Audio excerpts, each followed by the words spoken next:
Hey, this is Sean with Stronger Leaders, Stronger Profits, where we empower leaders of all levels to unleash the greatness within and win.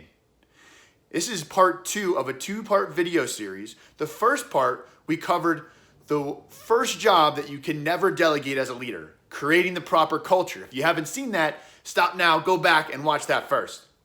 This is part 2. We're going to cover the second role or job as a leader that you can never delegate. Make a decision.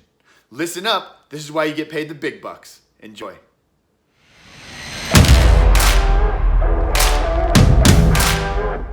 All right, we're on to part 2. Make a decision. Sounds easy enough, right?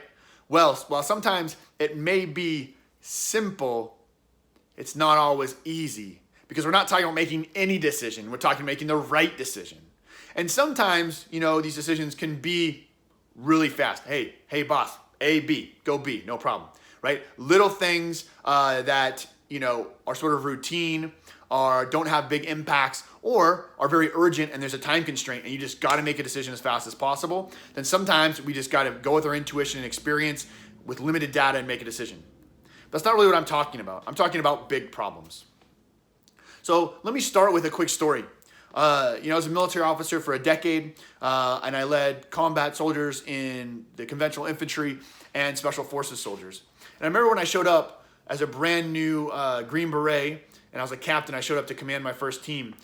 Very intimidating time, and while you are the commander, you have the least experience in this world of anyone else on the team. And to make matters worse, I was the youngest guy on the team as the commander. So, in those situations, I had a lot of success by closing the mouth and opening the ears and listening to the people around you. And anyone that has been in the military as a veteran or currently in will tell you that, a lot of times the enlisted guys will give a little bit and talk a little bit a smack to the officers, right? And a lot of times officers have less, experience in the military, but yet they're still in charge or they're younger.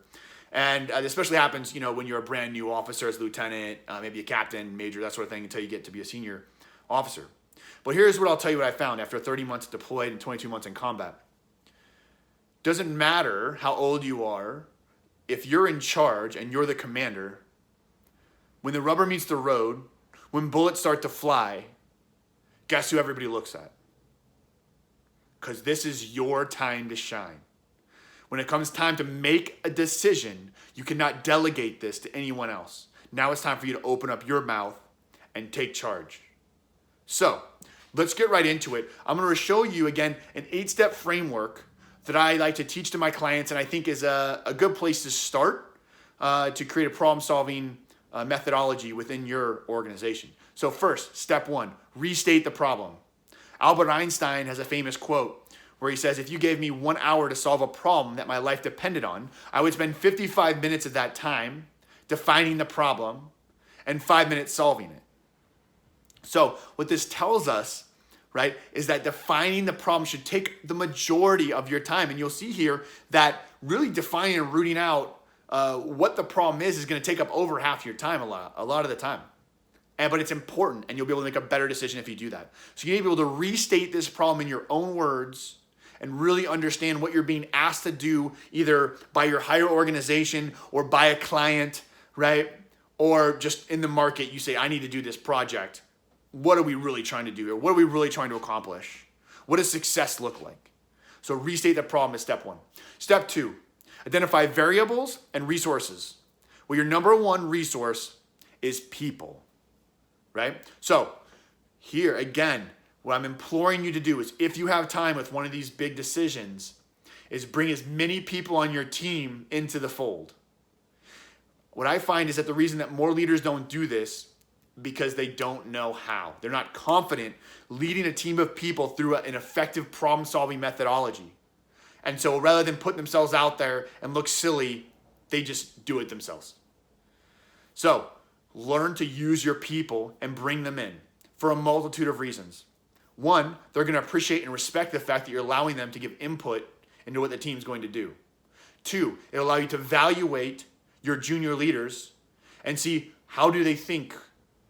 How do they problem solve? How do they handle adversity? How do they step up in different roles?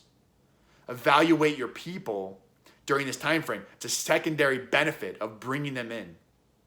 And then thirdly, you're going to come up with a better solution because you're running through a systematic framework and you're bringing more thought leaders and a diverse mindset into solving this larger problem. Okay, so, but variables could be a lot of other things. And what I would do is I would put 2 pieces of paper up on the board or up on the projector and type and write, all right, here's, all the resources we've been given. This is our budget. This is our time. This is the team members we're getting. These are the resources that have been allocated to us. This is what we can use, right? And then I would also put variables that are specific. When someone said, I want this, a client might say, hey, I want this marketing campaign, and this is what I'm thinking, right? Or I want to target this demographic, or I want to use these channels, or this is what I'm going to give you. You can use a member of my team, whatever. Okay? Then we're going to move on to identify constraints and unknowns. Again, I'll put 2 pieces of paper up. Sometimes constraints are going to be explicit, right? The client's going to specifically say, I don't want to do these things. Or, your larger organization is going to come down and say, and by the way, you have to operate within, these parameters or this, timeline or these geographical areas or whatever that is. Use these raw materials, use these machines, use these amount of workers, right? I mean, we're talking all the way from, business development strategy to marketing to, hardware to software to assembly line operations in a plant. All these things, all those situations, we can use the same framework, right? So I write down constraints and then unknowns, things we want to know, and then immediately use members of your team to go out and find answers or ask questions to your boss who gave you the problem. Hey, you asked me to do this thing, but in order to really do that, I feel like I need to know this thing, right?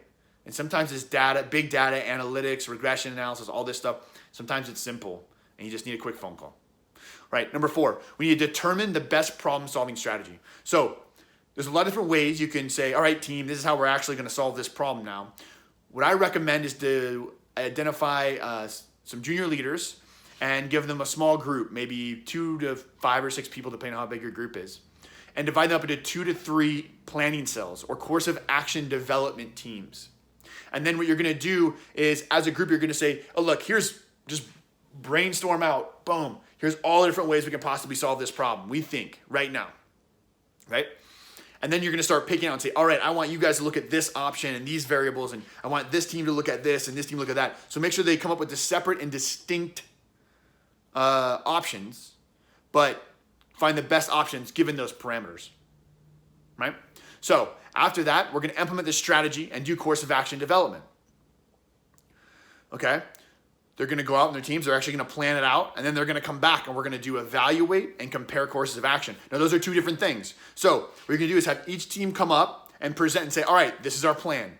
There's another chance to also evaluate and train not just critical thinking skills, but presentation skills and public speaking skills, right? I'm a firm believer that there's 3 things that if you want to be hugely successful in life, you need to master: sales, public speaking, and leadership.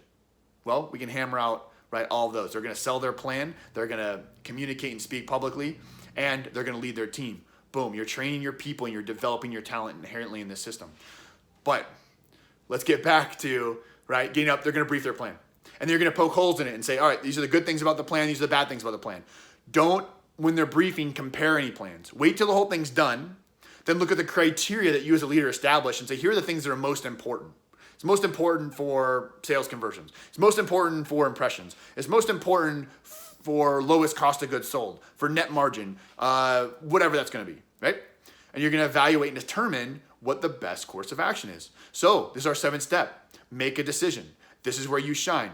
I used to tell the members of my team, all right, guys, the time for the good idea fairy is over. Input. I'm going to take any last thoughts. And then I'm going to go either by myself or with me and a couple other senior leaders, and we're going to make the final call. And what you'll find is that when you do it this way, that even if you don't pick their course of action, they're going to respect and perform better because you respected them enough to give them the input into the process. So make a decision. And then the final one, 8, you have to communicate it effectively. Sometimes that's by a PowerPoint presentation. Sometimes that's by an email. Sometimes that's by a memo. Sometimes, it's whatever. It's a keynote. It's whatever it is, now you have to communicate to your team or to the client or to your higher organization, this is our plan and this is what we're going to do. And when you do that, I would recommend that you bring team members in to brief their different components and allow them to have ownership. Anyway, that's my thought on a problem-solving methodology and framework. Let me know what you think about that in the comments. And again, if you want more detail, go to StrongerLeaders, StrongerProfits.com and check out the article. Thanks, guys. Be well.